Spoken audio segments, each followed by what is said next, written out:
Hello students, कैसे हैं आप सब लोग? जरा मुझे बताओ, डे 1 डे 2 डे 3 मैंने तीनों करा दिया। ये बिल्कुल भी सीरीज 28 फरवरी के आगे नहीं जानी चाहिए। एग्जामिनेशन के बीच का जो गैप है उसका वेट मत करना। तुम लोगों ने मुझे प्रॉमिस किया, मैं सारी चीजें छोड़े बैठा हूं इस टाइम सिर्फ और सिर्फ तुम्हारे लिए सुबह दोपहर शाम रात काम कर रहा हूं। मुझे आप लोगों से सीरियसनेस चाहिए, बस सीरियसनेस। डे 3 तक करा चुका हूं, आज डे 4 करा रहा हूं, कल तक खत्म कर देना। अब किसी भी कीमत में मुझे इस वीडियो के कमेंट में तो अटेंडेंस चाहिए, कितना खत्म हुआ है अभी तक। और कल जो मेरी वीडियो आएगी ना डे 5, वो आखिरी वीडियो होगी और मुझे प्लीज उसमें ना 5 में से 5 चाहिए, पूरा का पूरा ही को। बहुत मुश्किल नहीं था इसको लर्न करना, बहुत बड़ी वीडियो भी नहीं डाली। अगर आप नहीं करोगे सीरियस तरीके से तो फिर मेरा मोटिवेशन कैसे बनेगा? मेरा एक ही तो मोटिवेशन है कि आप लोग कमेंट करते हो हाँ सर हमने अच्छे से कर लिया। तो एक एक बच्चा प्लीज मुझे कमेंट करके बताओ कहाँ दिक्कत है, मुझे बताओ, मैं सॉल्व करूंगा और कहाँ तक खत्म किया। कल तक किसी भी कीमत पे, कल डे 5 आ रहा होगा, मैं कल कुछ नहीं बोलूंगा, मैं वीडियो अपनी स्टार्ट कर दूंगा। मुझे कमेंट सेक्शन में ये चाहिए हर एक बच्चे से कि हाँ हमने पूरा खत्म कर दिया। इतना कर लो, आराम से 50 नंबर पक्के होंगे। फिर एग्जाम गैप में मैं फिर से आपको सारा कुछ लाइव और रिकॉर्ड दोनों तरीके से करा दूंगा। तो अभी मैं 2 दिन बस आपका इंडियन इको ले रहा हूँ, 3 दिन मैक्रो हो गया, 2 दिन इंडियन इको ले रहा हूँ। इंपॉर्टेंट क्वेश्चन अच्छे से देखना, मेन है ये चीजें लर्न हो जाएंगी तो मैं दिखाऊंगा आपको क्वेश्चन कैसे आते हैं। वो ज्यादा जरूरी है, किस टाइप के क्वेश्चन पूछे जाते हैं, आप उसका आंसर क्या लिखोगे वो क्लिक मैं करवा दूंगा, आंसर आपको याद रहेगा। फिर क्लिक करते ही आप आंसर उतार दोगे। तो आंसर याद तो रहना चाहिए ना पहले। अगर समझ भी गए किसी का क्या आंसर है तो फिर आंसर लिखोगे कैसे? लिख भी नहीं पाओगे। तो ये बहुत जरूरी है करना, ठीक है। और सेशन को लाइक जरूर कर दिया करो भाई, इतनी मेहनत हो रही है तुम्हारे पीछे। स्टार्ट करते हैं। State of Indian economy in agriculture during the eve of independence, है ना। इंडिपेंडेंस के दौरान पे हमारा जो एग्रीकल्चर सेक्टर था ना, अंग्रेजों ने बुरी तरीके से खराब कर दिया था एक सिस्टम के थ्रू, जिस सिस्टम का नाम था लैंड सेटलमेंट सिस्टम, जमींदारी सिस्टम या लैंड रेवेन्यू सिस्टम। ये पता है कैसा सिस्टम था? एक ट्राइंगुलर रिलेशनशिप था किस किस के बीच में। एक तो क्लास यहाँ पे हो गए आपके गवर्नमेंट, यानी कि जो ब्रिटिशर्स थे वो, जो अभी हमारी सरकार चला रहे थे। उसके बाद दूसरा है क्लास जमींदार, और तीसरा है पेजेंट, यानी कि क्लास किसान, खेती बाड़ी करने वाले लोग। तो ये जो जमींदार थे ना, ये इनसे बहुत ज्यादा शोषण करते थे, मार पीट के इन्हें काम कराते थे।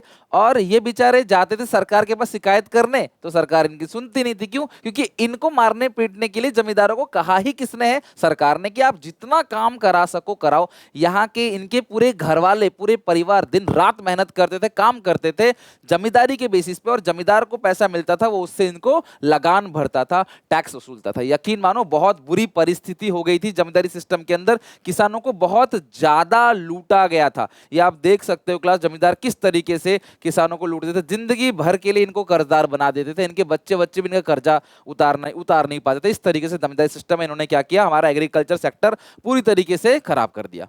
Second is commercialisation of agriculture. इन्होंने एग्रीकल्चर का कमर्शियलाइज कर दिया। कमर्शियलाइज करने का मतलब इन्होंने बोला कि राइस, व्हीट, पल्सेस मत उगाओ। उगाओ क्या? कॉटन, सिल्क, इंडिगो, जूट, इन चीजों को उगाओ।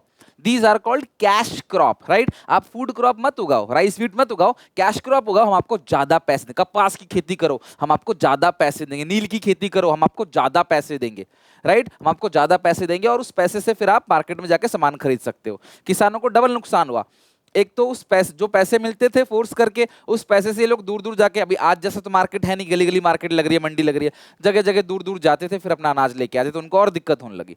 अगला लो लेवल ऑफ प्रोडक्टिविटी। जमीन हमारे पास ज्यादा था लेकिन जो प्रोडक्टिविटी थी वो बहुत कम थी, क्योंकि किसी ने क्लास एग्रीकल्चर को डेवलप करने के लिए काम नहीं किया। बारिश पे डिपेंड करते थे हम लोग, बारिश अच्छी होगी तो फसल अच्छी होगी। कोई अच्छी बीज नहीं थे, कीड़े मकोड़े फसल खा जाते, कोई इंसेक्टिसाइड, पेस्टिसाइड्स कुछ भी नहीं था, जिसकी वजह से जमीन ज्यादा होने के बावजूद भी जो पर हेक्टेयर ऑफ लैंड है उस पर जो आउटपुट निकलता था वो बहुत ही कम था। स्कैरसिटी ऑफ इन्वेस्टमेंट, यानी इन्वेस्टमेंट्स करने के लिए कोई तैयार नहीं था। कोई भी सेक्टर ग्रो तभी करता है जब वहां पे इन्वेस्टमेंट आता है, कंपनीज आती है, सरकार वहां पे कुछ निवेश करती है। एग्रीकल्चर सेक्टर को डेवलप करने के लिए सरकार ने कोई स्टेप नहीं लिया। सरकार ने स्टेप लिया तो सिर्फ रेलवे को डेवलप करने के लिए, कम्युनिकेशन को डेवलप करने के लिए लिया, बाकी सरकार ने कोई भी स्टेप नहीं लिया इसको डेवलप करने के लिए। नेक्स्ट है फॉरेन ट्रेड। ध्यान से सुनना क्लास, फॉरेन ट्रेड सेक्टर हमारा कैसे खराब किया। पता है अंग्रेजों के आने से पहले ना अच्छा खासा व्यापार चल रहा था। इंडियन क्राफ्टमैनशिप, हमारे जो स्टोन्स हैं, हमारे क्लास मोती और हमारे जो आर्ट एंड क्राफ्ट की चीजें हैं, हैंडीक्राफ्ट आइटम है, वो ना पूरे के पूरे क्लास, हमारी पेंटिंग्स पूरे वर्ल्ड में पॉपुलर थी। अंग्रेजों ने उसको पूरी तरीके से तबाह कर दिया एक तो, बाकी हमारा ट्रेड कैसे खराब किया। देखो एक स्विस कनाल बना, ये रहा मुंबई, यहां से माल उठाते थे पहले वो, देखो इस तरीके से इस रास्ते ब्रिटेन लंदन लेके चले जाते थे, राइट, ये वे था। लेकिन फिर हुआ क्या, यहाँ पे ना एक स्विस कनाल बना है ना, इजिप्ट की सरकार ने 10 साल लिए स्विस कनाल को बनाने में, 1959 टू क्लास 1859 टू 1869, 10 साल के अंदर ये एक शॉर्ट वे बन गया स्विस कनाल। इसके बाद तो अंग्रेजों ने जो माल यहां से उठा उठा के, रूट छोटा हो गया, लगभग आधे के आसपास का रूट हो गया, पहले 12,300 क्लास 19,800 किलोमीटर रास्ता था, अब 11,600 किलोमीटर रास्ता रह गया। अंग्रेजों ने यहां से ना अपने कंट्री में भर भर के सामान ले गए और वहां से फिनिश गुड्स बना के यहाँ बेचा, यहां से रॉ मटेरियल लेके गए और हमें यहाँ पे फिनिश गुड्स बेचते चले गए, यानी कि हमें क्या बना दिया, exporter of raw material and importer of finish goods. Exporter of raw primary product यानी कि रॉ मटेरियल और इंपोर्टर ऑफ फिनिश गुड्स हमको बना दिया। Monopoly control of India's foreign trade, India के फॉरेन ट्रेड पे ना ब्रिटेन जो है वो मोनोपोली कंट्रोल करने लगा, यानी कि सारा का सारा मैक्सिमम एक्सपोर्ट इंपोर्ट सिर्फ और सिर्फ ब्रिटेन से हो रहा था। और स्विस कनाल कब बना, ध्यान रखना, स्विस कनाल रेड सी और मेडिटेरियन सी, रेड सी और मेडिटेरियन सी को जोड़ता है। ये बहुत डीप है, इतना नहीं पूछेगा, यूपीएससी थोड़ी है, लेकिन हाँ ये जरूर है कि स्विस कनाल ने रूट छोटा कर दिया लंदन से लेकर मुंबई तक का, जिसकी वजह से 50% जो टोटल ट्रेड हो रहा है वो हो रहा था क्लास किसको, ब्रिटेन को, बाकी श्रीलंका यानी सिलोन को और पर्शिया और चाइना को बाकी हो रहा था, बट बाकी 50% जो है वो अकेला। अगर सोचो 200 देशों के बीच में कोई एक कंट्री 50% ट्रेड ले जाए तो ये मोनोपोली जैसा ही है। स्विस कनाल को बना इजिप्ट की सरकार ने बनाया था 1859 टू 1869, 10 साल लगे थे इसको। हालांकि इजिप्ट ने इनके लिए नहीं बनाया था, बट हाँ इनको एडवांटेज मिल गया, जिसकी वजह से ज्यादा एक्सपोर्ट इंपोर्ट हमारी कंट्री से और होने लगा था, right. Suez Canal provided direct trade routes for ships operating between European and American ports and portal located in South Asia. ये ध्यान रखना, एनसीईआरटी से उठाया है। ड्रेन ऑफ एक्सपोर्ट सरप्लस, अच्छा सर ये तो एक अच्छी बात भी है कि जब हम ज्यादा एक्सपोर्ट कर रहे थे यार, उस टाइम पे हमारा एक्सपोर्ट सरप्लस था, आज की डेट पे हमारा बैलेंस ऑफ पेमेंट डेफिसिट है, उस टाइम पे हमारा बैलेंस ऑफ पेमेंट पॉजिटिव था, सरप्लस था। We are having more export than import. तो सर पैसा तो बहुत आया होगा, एक्सपोर्ट किया होगा तो पाउंड ही पाउंड भर भर के आए होंगे, आए थे, लेकिन उस पैसों का अंग्रेजों ने भी सत्यानाश कर दिया। अंग्रेजों ने उस पैसे से क्या करा, वर्ल्ड वॉर 2 की लड़ाई लड़ी, उस पैसे से इनविजिबल आइटम्स को अपनी कंट्री से इंपोर्ट किया और उस पैसे से कॉलोनियल स्टाफ्स की अपनी पेमेंट करी। तो उस पैसे से भी हमारे देश के विकास के लिए कोई काम किया नहीं, क्योंकि उनका मेन पर्पस था चूस ले, आम को चूसा वाला आम आता है ना, चूस के फेंक देते हो, उसी तरीके से अंग्रेजों ने इंडिया को पूरी तरीके से चूस लिया और फिर छोड़ के चले गए कि जी हम तो आपको आपका सरकार संभाल के जा रहे हैं। और हम खुश हो रहे थे 1947 में कि जी हमने आजादी पाली, बट सच मायने में उन्होंने पूरा चूस के छोड़ा था। नेक्स्ट है एसएसआई, स्मॉल स्केल इंडस्ट्री। अगर मैं बात करूं एसएसआई की, भी क्वेश्चन आता है पेपर में, बहुत इंपॉर्टेंट है। कार्वे कमेटी ने रिकॉग्नाइज किया था स्मॉल स्केल इंडस्ट्रीज को 1955। In 1955 the village and small scale industry committee, that is Karve committee, recognise small scale industry. In 1950 the limit was 5 lakh rupees. Small scale industry को प्रमोट करने के लिए सरकार ने बोला जिस कंपनी की असेट्स पे लिमिट इन्वेस्टमेंट 5 लाख तक की है उनको बोलेंगे छोटी industry, small scale industry. And presently the investment in plant and machinery and equipment should not be exceeding 10 crore. अभी की 10 करोड़ है और 2016 का डेटा जो है उसका 1 करोड़ है। कोई भी डेटा तुम्हें ऐसा कंफ्यूजिंग नहीं देगा सीबीएसई जिस डेटा पे तुम्हें कंफ्यूजन हो कि सर 16 का लिखना है 18 का लिखना है, कभी कोई ऐसा डेटा ना सीबीएसई ने पहले पूछा है ना पूछेगा। तो डेटा की बिल्कुल चिंता मत करो, डेटा एग्जैक्टली वही पूछेगा जो पास्ट में हो चुका है। ग्रेट लीप फॉरवर्ड कैंपेन कब आया था ये डेटा पूछेगा आपको, है ना। फर्स्ट फाइव प्लान कब आया था ये डेटा पूछेगा आपको। ये नहीं पूछेगा कि बताओ आज की डेट पे इंडिया की पॉपुलेशन ज्यादा है या चाइना की पॉपुलेशन ज्यादा, बिकॉज डिबेट इस पे। मैं आपसे पूछूं बताओ किसकी पॉपुलेशन ज्यादा है तो कमेंट सेक्शन में बच्चे अलग अलग आंसर देंगे, तो ऐसा क्वेश्चन सीबीएसई कभी नहीं पूछता, डोंट वरी। और ध्यान रखना जो स्मॉल स्केल इंडस्ट्री होती है ना वो बेसिकली लेबर इंटेंसिव होते हैं। स्मॉल स्केल इंडस्ट्री का रोल क्या है, तो सबसे पहला रोल है एम्प्लॉयमेंट जनरेशन। छोटी छोटी फैक्ट्रियां जो होती है ना वो काफी ज्यादा रोजगार जनरेट करती है। एक बड़ी फैक्ट्री से अच्छा अलग अलग जगह छोटी छोटी फैक्ट्री लगाओ, वहां पे ज्यादा आसपास के एरिया के लोगों को रोजगार मिलेगा। और 40 to 45% अराउंड या अराउंड 50% लिख सकते हो, एक्सपोर्ट जो हो रहा था बाहर कंट्री में वो स्मॉल स्केल इंडस्ट्री के प्रोडक्ट्स का हो रहा था। वेलफेयर ऑफ पब्लिक, सरकार ने इनको प्रोटेक्ट करने के लिए ना कुछ प्रोडक्ट इनके लिए रिजर्व कर दिया। लाइक टिश्यू पेपर्स हो गए या छोटे मोटे टॉयज हो गए या चॉकलेट्स टॉफीज हो गए, खिलौने, ये सब चीजें सरकार ने क्या नैपकिन वगैरह जो हो गए इनके लिए कर दिया कि भाई ये आप ही बनाओगे, बड़ी कंपनी नहीं बनाएगी, क्योंकि बड़ी कंपनी आएगी ना टफ कंपटीशन देगी इनको, फिर ये बेचारे बंद हो जाएंगे। तो इनको प्रोडक्ट करने के लिए बोला कि भाई आप ही बनाओ, और इनका एक्सपोर्ट भी लगभग आधा हो रहा था और जनता का भला भी हो रहा था, आसपास के लोगों को रोजगार मिल रहा था। These three are the role of small scale industry. Next जो इंपॉर्टेंट टॉपिक है वो है ग्रीन रेवोल्यूशन, हरित क्रांति। हम लोग अमेरिका पे डिपेंड थे आजादी के बाद। आपको पता है हमारा एग्रीकल्चर कैसा था? Stagnant, slow growth, no growth. Agriculture sector हमारा कोई ग्रोथ नहीं कर रहा था, हमारे यहाँ अनाज नहीं था खाने के लिए, हम अमेरिका पे डिपेंड थे। अमेरिका हमें अनाज भेजता था, उनका एक लॉ था PL 480, है ना, पब्लिक लॉ 480, उसके अकॉर्डिंग अमेरिका हमें अनाज भेजता था। अमेरिका हम अमेरिका पे डिपेंड हो गए थे खाने पीने के लिए। सोचो ना, भारत कृषि प्रधान देश है और 1960 के अराउंड तक ऐसा चलता रहा। फिर हरित क्रांति हमारे देश में, जब अमेरिका ने धमकी दे डाली ना हमारी कंट्री को, हम अनाज बंद कर देंगे तुम्हारा, तो भुखमरी छा जाएगी देश के अंदर, तब हरित क्रांति, ग्रीन रेवोल्यूशन इंडिया के अंदर आया। The new agriculture strategy was adopted in India during the third five-year plan, that is during 1960 the traditional agriculture practices followed in India were replaced by the modern technology and agriculture practices. गांव गांव में जाके लोगों को guide किया गया, aware किया गया कि भाई खेती बाड़ी करो नई तरीके से, और इसके लिए भी हमें अमेरिका ने उकसाया। हमें इंसेक्टिसाइड, पेस्टिसाइड, फर्टिलाइजर को इनडायरेक्टली बेचा गया ग्रीन रेवोल्यूशन के बहाने, और हम मजबूर थे, हमने वो सारी चीजें खरीदी उनके कारखानों से। उनके पास पता इतना अनाज हो गया था ना, लिटरली उनको फेंकना पड़ता, खराब कर रहे थे अनाज को वो। इसी का फायदा उठा के, जैसे आपके घर में 2 रोटी बच गई और आपने किसी को दान दे दिया, आपको लगा यार खराब होगा, फेंकेगा क्या है, दान दे के नाम कमा लिया। ये कुछ उस तरीके से अमेरिका ने हमारे साथ किया। उनके अनाज सड़ रहा था, उन्होंने गरीब गरीब देशों को बांटना चालू किया ताकि वो विश्व गुरु बन सके। The aim to raise the agriculture produce through modern inputs and technology, और हमें input technology बेचा गया। These are the following measures taken by the government to produce। तो कौन कौन से मेजर्स सरकार ने लिए हरित क्रांति को प्रमोट करने के लिए? देखो ग्रीन रेवोल्यूशन क्लास आ गया। After green revolution who is interested in your offer, यही था क्लास। देखो PL 480 देख रहे हो, ये NCERT से इमेज उठाई गई है, बहुत अच्छा क्लास इलस्ट्रेट किया है। PL 480 यानी ये लेके आ रहे थे हमें फ्री में, मतलब बहुत कम पैसों में अनाज दे रहा था अमेरिका, लेकिन उस पैसे को भी हमारी कंट्री में री इन्वेस्ट कर रहा था, तो इसलिए मैंने फ्री वर्ड यूज किया, बट वो कुछ ना कुछ पैसे हमसे ले जरूर रहा था। तो देखो इसने बोला ग्रीन रेवोल्यूशन कौन तुम्हारे में इंटरेस्टेड है, हम अपना खुद कमाएंगे, खुद खाएंगे, खुद अनाज उगाएंगे। HYV सीड्स उगाए गए, उसको प्रमोट किया गया। Chemical fertiliser, insecticide, pesticide, scientific farm management और मैकेनाइज यानी कि ट्रैक्टर वगैरह सब कुछ लेके आएगा। कुल मिला के 1960-65 के अंदर इन्होंने क्या किया, पूरी तरीके से एग्रीकल्चर के पैटर्न को चेंज कर दिया। तो सबसे पहला चेंज कहां पे है? High yielding variety seeds. High yielding variety seeds have replaced the conventional seed due to HYV seeds relating to wheat, bajra, rice, jowar, maize, cotton. Productivity rise in organisation is form to, एक organisation को form किया गया जो जाके इसको distribute करेंगे, जगह जगह बताएंगे। नेशनल सीड कॉर्पोरेशन जो है वो खरीफ सीजन में, बेसिकली खरीफ सीजन 1965-66 में अडॉप्ट किया गया HYV सीड्स को। और MS स्वामीनाथन जो है वो ग्रीन रेवोल्यूशन के फादर है। डेटा है, कमेंट सेक्शन में लिखो MS Swaminathan is the father of green revolution, क्योंकि कमेंट सेक्शन में लिखने के बाद तुम्हारे पेपर में कभी भी MCQ आएगा, MS स्वामीनाथन का नाम कभी नहीं भूलोगे, जिन्होंने फादर माने जाते हैं हरित क्रांति के। फिर हमने केमिकल फर्टिलाइजर जो है उसको यूज किया। उसके बाद इंसेक्ट, जो कीड़े मकोड़े लग जाते हैं ना पौधों में, पत्ते में छेद कर देते हैं, बिल्कुल जाली बना देते हैं, उनको हटाने के लिए इंसेक्टिसाइड, पेस्टिसाइड लेके आए। साइंटिफिक तरीके से किया हमने, जो खेतीबाड़ी ना वो साइंटिफिक तरीके से ट्यूब्स के अंदर जैसे क्लास पौधा उगाते हैं ना, साइंस को इस्तेमाल किया साइंटिफिक तरीके से, और ड्राई फार्मिंग करते हुए सॉइल्स को प्रिपेयर करना, क्वालिटी ऑफ सीड्स, किस क्रॉप का किस टाइम पे उगाना चाहिए, ये सारी चीजें क्लास साइंटिफिक तरीके से हमने प्रैक्टिस की। और मैकेनाइज्ड मींस ऑफ कल्टीवेशन, पानी की व्यवस्था करी गई ट्यूबवेल के थ्रू, है ना, कि पानी की दिक्कत खत्म हो जाए। किसान, खेती को तो पानी सबसे मस्ट है ना, ट्रैक्टर वगैरह खेत जोतने के लिए लेके आए गए। तो ये सारी चीजें जब आई ग्रीन रेवोल्यूशन में, तो काफी फायदा हुआ उससे। हमें फायदा क्या क्या हुआ, थोड़ा सा अगर आप सोचो क्या क्या फायदा हुआ ग्रीन रेवोल्यूशन को लेके आने से। तो ग्रीन रेवोल्यूशन जब हम लेके आए तो हमारी जो पैदावार है ना वो बहुत बढ़ गई। इसका नोट्स यहाँ डला नहीं है, मैं डाल दूंगा। जो प्रोडक्टिविटी है ना वो बहुत ज्यादा बढ़ गई।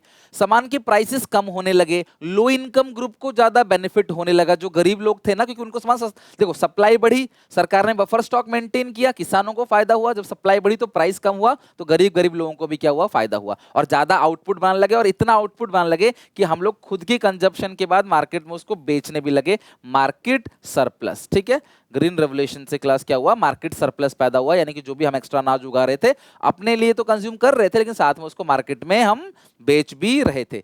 जो 5 ईयर प्लान आया 1951 में, पहला 5 ईयर प्लान लॉन्च हुआ और 1950 में प्लानिंग कमीशन का गठन हुआ। उस 5 ईयर प्लान का जो ऑब्जेक्टिव था वो जैम्स था, long term objective of 5 year plan, ध्यान रखना जैम्स। जी फॉर क्या है क्लास, ग्रोथ, ई फॉर क्या है, equity, M for modernisation, S for self reliance.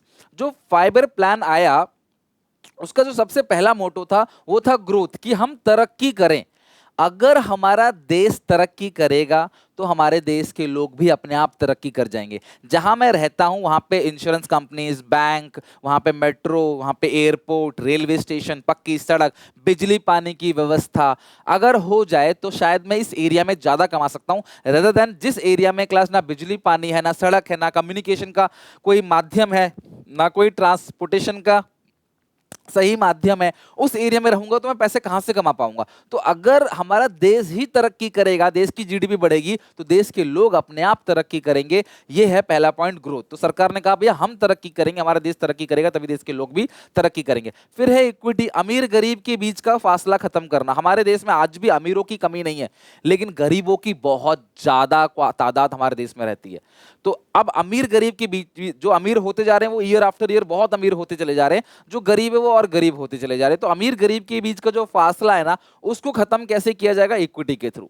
Next है मॉडर्नाइजेशन, मॉडर्न टेक्नोलॉजी को यूज करना, not only in service sector, also in manufacturing और एग्रीकल्चर सेक्टर। एग्रीकल्चर सेक्टर में भी मॉडर्न टेक्नोलॉजी को इस्तेमाल किया जाए कि खेती बाड़ी बढ़े। अमेरिका जैसी जगह में थोड़ी सी जमीन में इतना सारा अनाज उगता है, इतने सारे क्लास फल फ्रूट्स उगते हैं, लेकिन मतलब फल उगते हैं, हमारे यहाँ वो चीज नहीं होती। जमीन ज्यादा होने के बाद ही पैदावार कम है, तो हमें भी मॉडर्न टेक्नोलॉजी का यूज करना पड़ेगा। आज रोबोट साइंस हो गया, चांद पे जाने की बात होती है, लेजर ऑपरेशंस की बात होती है, सैटेलाइट से इमेजिंग ली जाती है, इतने सारे क्लास नई नई टेक्नोलॉजी आ गई हैं, एग्रीकल्चर में भी इंक्लूड करना पड़ेगा। आज आप घर बैठे बैठे आप पढ़ रहे हो, आप अच्छे से अच्छे टीचर्स को क्लास हायर करके घर में बैठ के पढ़ सकते हो, तो अच्छे से अच्छे डॉक्टर से कंसल्टेंसी ले सकते हो। कहीं ना कहीं हमें दर्शाता है कि हम मॉडर्न ईरा की तरफ जा रहे हैं।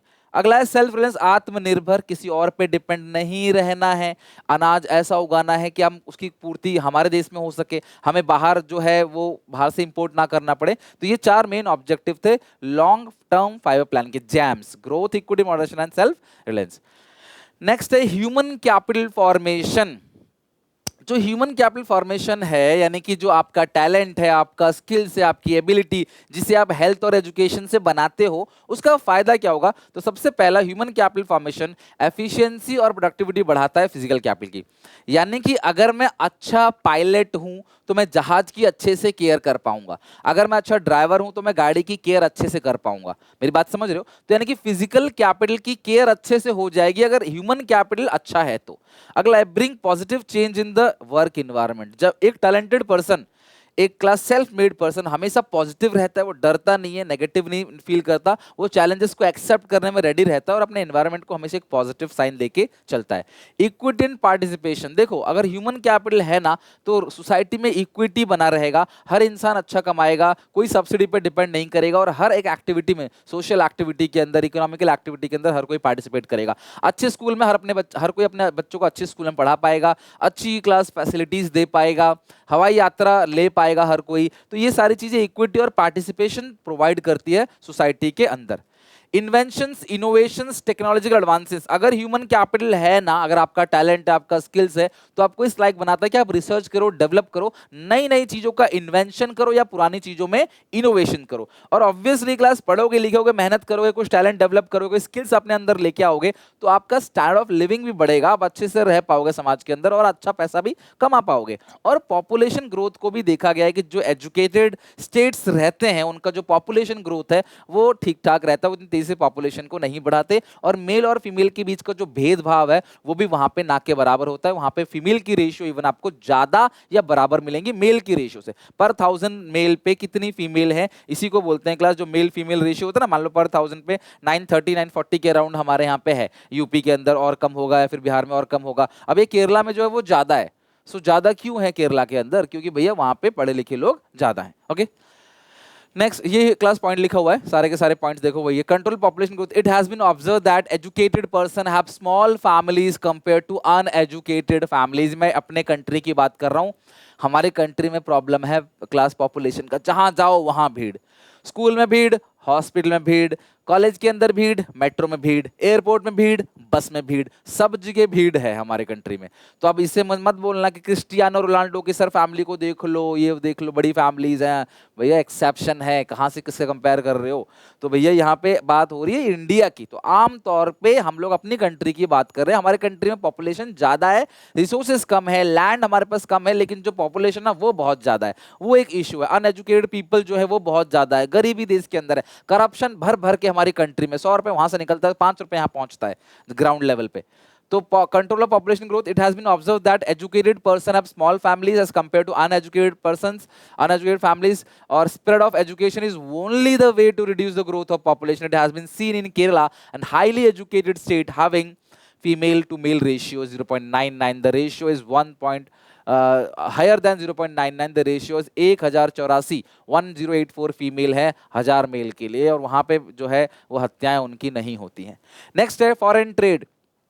डोमेस्टिक फर्म को जो है वो क्लास डोमेस्टिक फर्म जितने भी हैं उनको प्रोटेक्ट करने के लिए सरकार ना दो पॉलिसी लेके आई थी। एक था इंपोर्ट सब्स्टिट्यूशन। इंपोर्ट सब्स्टिट्यूशन मतलब सरकार कह रही थी कि भैया बाहर से अगर आप इंपोर्ट कर रहे हो ना, तो बाहर से इंपोर्ट ना करके उस चीज को देश के अंदर बनाओ। जब कोविड आया था तो मोदी जी ने ये भी अनाउंस कहा था कि पीपीई किट वगैरह जो भी मेडिकल इक्विपमेंट है वो हम देश के अंदर बनाएंगे, बाहर से इंपोर्ट नहीं करेंगे। दिस इज कॉल्ड क्लास बाहर से इंपोर्ट सब्स्टिट्यूशन, है ना। इनवर्ड लुकिंग पॉलिसी, ध्यान रखना, एक नाम बोल रहा हूं क्या, इनवर्ड लुकिंग पॉलिसी, बाहर से नहीं देश के अंदर ही चीजों को बनाएंगे। और इंपोर्ट सब्स्टिट्यूशन के अंदर दो चीजें सरकार लेके आई, टैरिफ और कोटा। टैरिफ का मतलब होता है टैक्सेस, टैक्सेस बढ़ा दो ताकि बाहर से जो है ना चीजों को इंपोर्ट करना ना बॉटलनेक कर दो, कि बाहर से इंपोर्ट जो है वो कम कर दो, राइट, यहां दबा दो इसको, ताकि बाहर से जो इंपोर्ट हो रहा है वो थोड़ा कम कर दो, इतना इंपोर्ट मत करो। और क्वांटिटेटिव रेस्ट्रिक्शंस लगा दो कि आप इतनी क्वांटिटी ही बाहर से इंपोर्ट कर सकते हो, और इंपोर्ट को हायर कर दो ताकि हम बाहर से ना खरीदे, देश के अंदर बनाएंगे, क्यों बाहर से खरीदेंगे। उनको फायदा पहुंचा रहे हैं बाहर से खरीद के, देश के अंदर बनेगा, देश के लोगों को रोजगार मिलेगा। बाहर से नहीं खरीद के देश में बनाओगे, देश के लोगों को रोजगार मिलेगा, हमारे देश के लोगों को। तो ये हो गया क्लास कोटा। ध्यान रखना, फॉरेन ट्रेड में डोमेस्टिक प्रोड्यूसर्स को प्रोटेक्ट करने के लिए वो इंपोर्ट सब्स्टिट्यूशन लेके आई, यानी कि पॉलिसी ऑफ ट्रेड, पॉलिसी जो ट्रेड पॉलिसी थी वो टैरिफ और कोटा सरकार लेके आई। Tariff barrier, non tariff barrier क्या होता है, मैंने बता दिया ना, क्वांटिटेटिव और नॉन क्वांटिटेटिव। टैरिफ बैरियर क्या, it refers to tax impose on the import by the country to protect its domestic industry. Domestic industries को प्रोटेक्ट करने के लिए टैक्स रेट को बढ़ा दिया जाता है। It include custom duty, export import duty, custom duty या फिर export import duty. It is impose on physical unit like पर टन और the value of goods imported. तो जितने की वैल्यू आप इंपोर्ट कर रहे हो उस पे ये लगता है। ये नॉन टैरिफ बैरियर है, it refers to the restrictions other than taxes impose on import by the country. ये अदर देन टैक्सेस है, ध्यान रखना, अदर देन टैक्सेस, टैक्स को छोड़कर जो बाकी रेस्ट्रिक्शंस लगता है, लाइक कोटाज और लाइसेंस, ठीक है, कोटाज और licence. It is impose on the quantity and quality of the goods imported. तो जो क्वांटिटी है ना उसको बोलते हैं कोटा, नॉन टैरिफ बैरियर, और बाकी इसको क्या बोलते हैं, टैरिफ बैरियर। ओके, आज के लिए बस इतना ही। डे 4 में हमने थोड़ा सा पढ़ा, कल काफी सारी चीजें पढ़ेंगे, अच्छी अच्छी चीजें, कल की वीडियो थोड़ी सी बड़ी होगी, और कल हमारा पूरा का पूरा डे 5 खत्म हो जाएगा। 28 फरवरी तक हमने, समझ लो जब बच्चा पढ़ना शुरू करेगा 1 मार्च से, हमारा क्लास 50 मार्क्स तक का कवर हो चुका होगा, मैक्रो में और इंडियन में मिला के, प्लस हमारा अकाउंट्स के अंदर। तो ये सीरीज कैसी लगी मुझे बताना, आप जो बोलोगे कमेंट सेक्शन में लिख दो, मैं करने को तैयार हूं। लेकिन इको का और अकाउंट्स का पेपर पूरा फोड़ के आना है ताकि सीयूईटी बेहतर जाए, और सीयूईटी तक आपको झुकना नहीं है, हार नहीं माना, थकना नहीं है, रेडी रहना है मेहनत करने के लिए। जब तक मैं खड़ा हूं मेरे साथ चलते रहो, आप 1 कदम बढ़ाओ, मैं 2 कदम बढ़ाऊंगा, और आपका रिजल्ट अच्छा जाएगा, आपका भविष्य अच्छा जाएगा, आपके पेरेंट्स आप पे प्राउड फील करेंगे। ओके, तो याद जरूर करके आना, मुझे कमेंट्स में लिखो, सर पक्का याद करके आएंगे, और रखो फोन और पढ़ने लग जाओ आराम से। मिलते हैं नेक्स्ट वीडियो में, टेक केयर, बाय बाय।